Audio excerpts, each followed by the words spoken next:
Second part में आपको बताना था कि रन एज एडमिनिस्ट्रेटर लिखा नज़र आ रहा है। अब हमने ये करना है कि विंडो 10 एक्टिवेट कैसे करनी है। यहाँ पर गूगल पर आने के बाद आपने राइट करना है विंडो 10 एक्टिवेट टेक्स्ट। इसके बाद आप इसको स्क्रॉल डाउन कर लीजिए।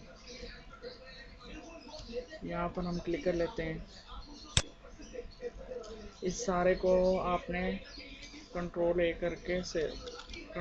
करके कंट्रोल सी कर लेना है। इसके बाद हम नोट पैड ओपन करेंगे। नोट पैड ओपन करने के बाद इसको सेव करेंगे। यहाँ पे कंट्रोल वी करें। इसके बाद सेव एज,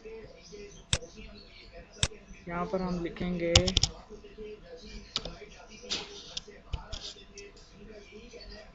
यहाँ पर हम सेव कर लेंगे।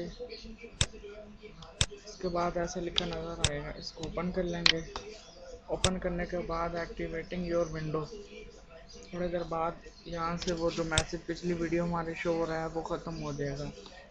ये थी नाज़रीन आज की वीडियो। इस वीडियो को लाइक करो, शेयर करो, सब्सक्राइब करो, ताकि मैं आपको हर नई आने वाली वीडियो के बारे में अपडेट करता रहूँ। शुक्रिया।